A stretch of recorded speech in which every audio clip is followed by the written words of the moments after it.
انس بن مالک وی رضی اللہ تعالی عنہ وی سمعت رسول اللہ صلی اللہ علیہ وسلم دا اللہ دا نبی نمی واوریدلا یقول ویلیا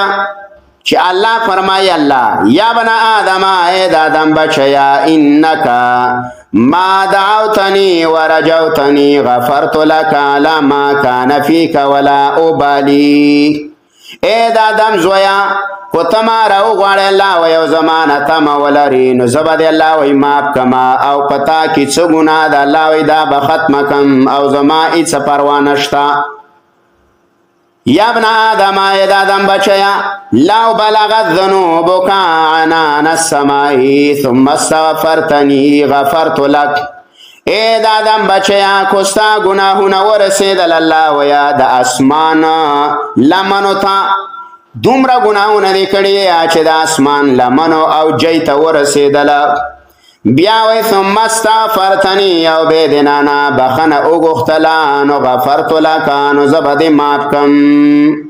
ولا ابالي والله ګوره زما هېڅ پروا نشته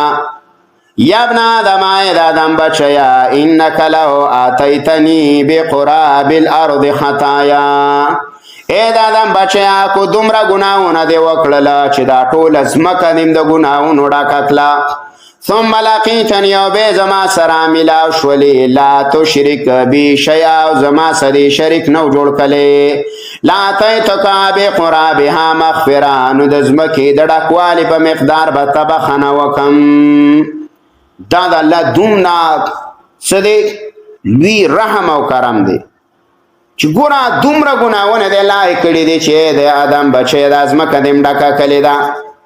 خو داسې به د الله وایي ماف کما چې دومره مقدار به درله ورسره الله وایي نیکۍ م درکم خو کم از کم په ګناه به اصرار نه کوې ښه ګناه کېږي د انسان نه صحابیو رالی خطا ترې وشوه رسول الله صلی الله علیه وسلم خواله رالی وی د الله نبی زمانه خطا وشو پښیمانه وی هلاک شو د الله نبی ورته وی زمونږ سره لمونځ وکړو